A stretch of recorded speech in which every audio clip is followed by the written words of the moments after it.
Bom dia a todos, me chamo Ana Carolina Miller e juntamente aos colegas Ana Júlia, Eduardo, Maitê e Paola, iremos apresentar na disciplina de Fisiologia Animal 2, coordenada pela professora Adelina Aires, uma revisão bibliográfica sobre hipocalcemia. A apresentação do trabalho se dará conforme este cronograma, iniciando pela introdução, após etiologia, sinais clínicos, diagnóstico, tratamento e as referências utilizadas para a construção deste trabalho. Oi, eu me chamo Ana Júlia e eu vou apresentar a parte de introdução do trabalho de hipocalcemia. Então, como sabemos, para que o organismo tenha um desempenho correto, ele tem a necessidade de adequados níveis de diferentes minerais, e entre esses está o cálcio. Sendo o cálcio um importante mineral na formação do esqueleto, na coagulação sanguínea, na contração muscular, controlando a liberação de ATP, além de também ser importante na regulação do ritmo cardíaco e servir como cofator enzimático, além de atuar na alteração do potencial de membrana. Então, nesse trabalho, nós vamos discutir sobre a hipocalcemia, que é uma doença que se caracteriza por reduzir os níveis séricos de cálcio. Ela pode ser comumente encontrada na prática médica e pode variar desde pacientes assintomáticos até aqueles que apresentam sintomas clínicos severos. Eu sou a Maitê e eu vou falar um pouco sobre a etiologia da hipocalcemia. A regulação do cálcio no organismo é realizada pelo paratormônio PTH, pelos rins, pela massa óssea e pela vitamina D e seus metabólitos, mas os principais são o PTH e o 1,25-OH2D, e principalmente o PTH, que é visto como o principal determinante da hipocalcemia. O PTH e o tecido-alvo mantêm uma relação muito estreita quanto à regulação do cálcio no sangue. Então, qualquer problema na produção de PTH ou na ativação do 1,25-OH2D na captação do hormônio pelo tecido-alvo vai causar hipocalcemia, sendo esses fatores PTH dependentes. Enquanto outros fatores, como a má absorção intestinal, a desnutrição e a deficiência de vitamina D, vão estar entre os fatores PTH independentes. As manifestações clínicas da doença são divididas em 3 estágios. O primeiro estágio é caracterizado pela estação, em que ocorrem breves estágios de excitação e tetania, que é um distúrbio caracterizado por contrações musculares acompanhadas de dor muscular, paralisia e tremor, hipersensibilidade, tremor na cabeça e membros, leve ataxia, que é o comprometimento da coordenação ao caminhar, membros posteriores sendo arrastados, vocalização, respiração com a boca aberta, relutância em alimentar-se, ranger de dentes e protrusão da língua, em que a língua está projetada para a frente. Já no segundo estágio, o animal não é capaz de manter-se em estação, porém ele mantém-se em decúbito external com a cabeça voltada ao flanco.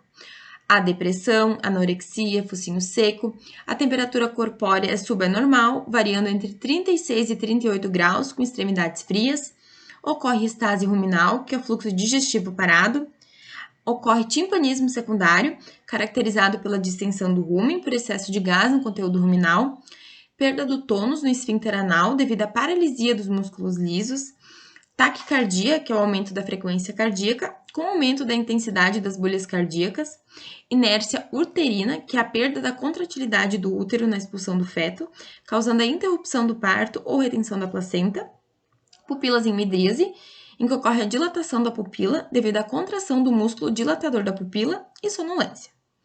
Por fim, no terceiro estágio, a perda contínua de consciência até atingir o estado de coma, flacidez muscular completa, não respondendo a estímulos, sem capacidade de manter-se em decúbito external, timpanismo grave, acarretando dificuldade respiratória e circulatória. Os sinais cardiovasculares tornam-se progressivos, ocorre diminuição de pulso e a frequência cardíaca chega a 120 batimentos por minuto. Em algumas horas pode ocorrer óbito por choque devido ao colapso circulatório.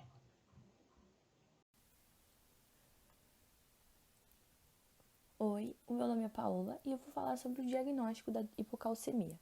Então, Após a avaliação do histórico do paciente e dos sinais clínicos, é solicitado um exame laboratorial que vai dosar a quantidade de cálcio sérico dele. Caso o animal apresente tremor muscular, hiperpneia e convulsões e o exame não estiver disponível nesse momento, é indicado iniciar o tratamento. Na tabela que está aparecendo ali, ela mostra os valores de referência da quantidade de cálcio sérico. Esses valores de referência são utilizados pelos laboratórios. E é considerado de primeiro estágio quando eles variarem entre de 5,5 a 7,5 miligramas de cálcio por decilitro e já vai estar evidenciando os primeiros sinais clínicos. Quando as concentrações estiverem de 3,5 a 6,5 miligramas de cálcio por decilitro, é considerado de segundo estágio. E quando esses valores estiverem em 2 miligramas de cálcio por decilitro, é considerado de terceiro estágio, evidenciando os sintomas citados pela colega anteriormente. Meu nome é Eduardo Antônio Giongo e eu vou falar sobre o tratamento da hipocalcemia. Então, o tratamento da hipocalcemia constitui-se então na aplicação de cálcio em solução de 20 a 30%, sendo aplicada preferencialmente por via endovenosa. Então, o sucesso do tratamento tem relação direta com a dose que for aplicada ao animal. Em casos mais brandos, então pode ser aplicado por via subcutânea, quando o animal ainda estiver de pé. E nos casos mais que já houve aplicação por via subcutânea para prevenção, deve ser administrar o cálcio somente por via endovenosa, pois se não for absorvido completamente, pode causar uma intoxicação por cálcio. O mais indicado seria aplicar metade por via subcutânea e a outra metade desse cálcio por via endovenosa, que pode ser uma alternativa então mais segura, devido aos baixos índices de recidivas observados e diminuir os riscos de intoxicação. Também podemos utilizar o cálcio por via oral em casos mais leves, sendo uma opção sem riscos de efeitos colaterais cardiotóxicos. Então, aplicar por via oral 50 gramas de cálcio solúvel, que fornece cerca de 4 gramas de cálcio no sangue. Então, quando os casos não são complicados e tratados imediatamente, o prognóstico de recuperação e retorno à produção de leite é bem satisfatório.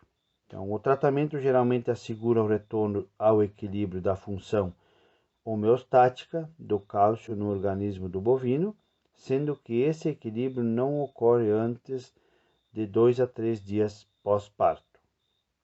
Então, a dose recomendada por via endovenosa seria em torno de 250 ml de solução de cálcio.